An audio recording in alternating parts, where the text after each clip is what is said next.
Assalamualaikum warahmatullahi wabarakatuh. Perkenalkan, nama saya Alpani Rahman dari Prodi S1 Teknik Sipil. Di sini saya ingin menjelaskan apa itu korupsi. Latar belakang, korupsi telah menjadi tantangan global yang merusak integritas, keadilan, dan kemakmuran masyarakat di seluruh dunia. Fenomena ini tidak hanya berdampak ekonomi, tetapi juga politik, sosial, dan lingkungan dalam beberapa negara. Korupsi telah menjadi bagian dari budaya yang melemahkan fondasi demokrasi dan keadilan, kurangnya transparansi, kelemahan sistem pengawas, dan kurangnya tanggung jawab seringkali menjadi akar permasalahan korupsi. Tujuan upaya memahami dan mencegah korupsi memiliki tujuan utama, yaitu pertama, menyebabkan pengetahuan tentang korupsi dan integritas yang membentuk budaya untuk menghargai kejujuran dan tanggung jawab. Kedua, menyadarkan masyarakat akan dampak negatif korupsi pada ekonomi, politik, sosial, dan lingkungan. Ketiga, memperkuat transparansi, akuntabilitas, dan sistem hukum yang adil untuk mencegah praktik korupsi.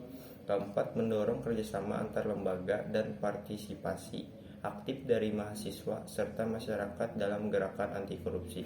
Kelima, memperkuat kerjasama internasional dalam upaya pencegahan dan penanganan korupsi lintas negara. Semua tujuan ini untuk membangun masyarakat yang lebih berintegritas, adil, dan berkelanjutan, di mana pencegahan korupsi menjadi bagian penting dari perubahan positif yang diharapkan. Jadi di sini ada pembahasan. Yang pertama adalah pengenalan korupsi dan integritas. Korupsi dalam esensi terdalamnya adalah perbuatan yang melibatkan penyalahgunaan kuasa atau posisi untuk memperoleh keuntungan pribadi secara tidak adil. Dalam banyak kasus, korupsi melibatkan transaksi ilegal, suap, atau penyalahgunaan wewenang demi kepentingan pribadi atau kelompok tertentu.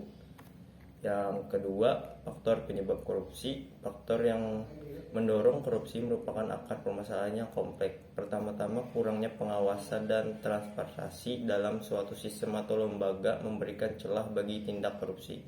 Ketika mekanisme pengawasan lemah, peluang untuk melakukan tindakan tidak jujur meningkat. Selanjutnya, ketidakadilan sosial dan ekonomi memainkan peran penting. Kesenjangan yang tajam antar kelompok sosial atau ekonomi bisa mendorong individu untuk mencari cara tidak adil guna meraih keuntungan untuk memperoleh hak yang seharusnya. Yang ketiga, dampak masif korupsi.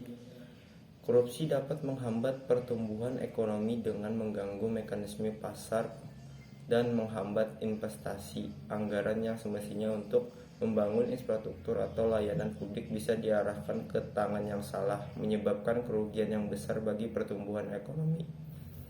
Praktek korupsi dapat mengganggu stabilitas politik dalam suatu negara. Kegagalan dalam menjalankan pemerintahan yang bersih dan adil dapat mengurangi kepercayaan masyarakat terhadap institusi politik dan mengancam demokrasi. Korupsi juga menjadi penyebab terjadi kesenjangan sosial yang lebih besar. Keempat, nilai dan prinsip anti korupsi adalah fondasi moral yang menjadi panduan dalam upaya mencegah dan mengatasi praktek korupsi. Nilai-nilai ini memainkan peran penting dalam membentuk budaya yang menolak segala bentuk kecurangan. Nilai utama dalam prinsip anti korupsi adalah kejujuran. Kejujuran menjadi landasan moral yang menegaskan pentingnya bertindak sesuai dengan kebenaran dan integritas, bahkan dalam situasi yang menantang sekalipun. Kelima, upaya pemberantasan korupsi. Pemberantasan korupsi membentuk strategi terpadu. Pengetahuan hukum, lembaga pengawas, dan pendidikan masyarakat menjadi kunci. Reformasi kelembagaan, transparansi keuangan publik, dan insentif untuk perilaku jujur juga penting. Kerjasama internasional dan keterlibatan sektor swasta meningkatkan aktivitas. Dengan pendekatan ini diharapkan terciptanya masyarakat bersih dari korupsi dengan tata kelola yang baik dan pemerintahan transparan. Keenam, kerjasama internasional pencegahan korupsi.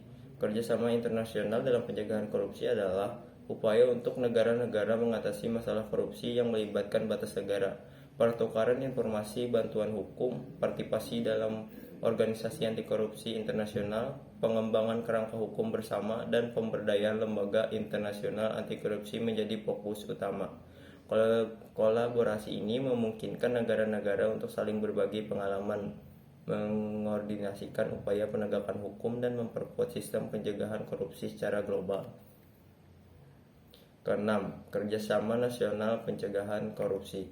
Kerjasama nasional dalam pencegahan korupsi melibatkan kolaborasi antara lembaga pemerintahan, partisipasi masyarakat sipil, penguatan sistem hukum, pendidikan masyarakat, inovasi, teknologi, dan keterlibatan sektor swasta. Melalui sinergi ini diharapkan dapat dibangun fondasi bersama untuk masyarakat yang adil, transparan, dan terhindar dari praktek korupsi.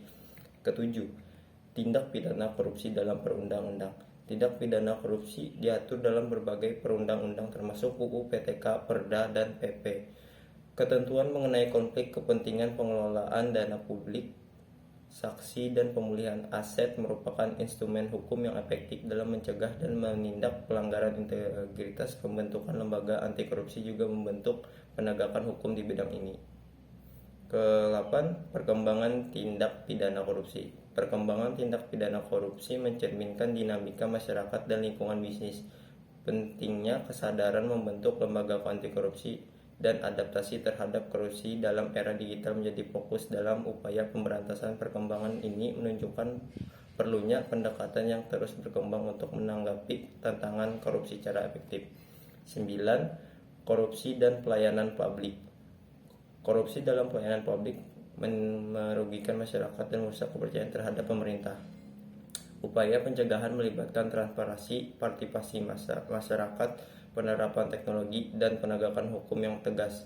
Dengan memfokuskan pada integritas yang diharapkan, pelayanan publik dapat menjadi motor pembangun yang sejati dan memberikan manfaat yang merata kepada masyarakat.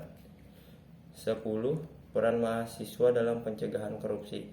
Peran mahasiswa dalam pencegahan korupsi melibatkan kesadaran, partisipasi dalam organisasi anti korupsi, pengawas terhadap pengelola keuntungan kampus, pelaporan kasus korupsi, dan pengembangan inisiatif positif mahasiswa sebagai agen perubahan dan membawa dampak positif dalam bentuk budaya integritas dan menentang korupsi di masyarakat.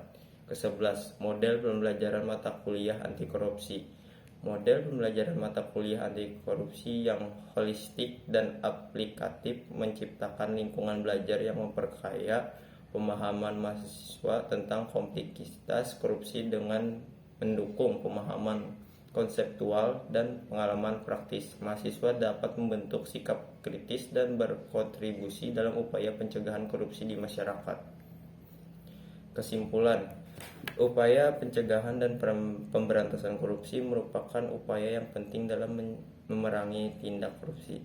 Beberapa langkah yang dapat dilakukan meliputi penguatan kapasitas lembaga anti korupsi, peningkatan pengawasan, integritas sistem pengadilan internal, serta keterlibatan masyarakat. Selain itu, upaya detektif atau represif juga diperlukan untuk mendeteksi proses perbuatan korupsi yang terjadi. Namun beberapa pakar menganggap bahwa upaya pencegahan korupsi di Indonesia belum optimal dan perlu diperkuat, terutama dalam hal penguatan kapasitas pengawasan internal dan sumber daya. Oleh karena itu diperlukan komitmen dan strategi komprehensif dan berbagai pihak untuk mewujudkan pemberantasan korupsi yang efektif dan berkelanjutan.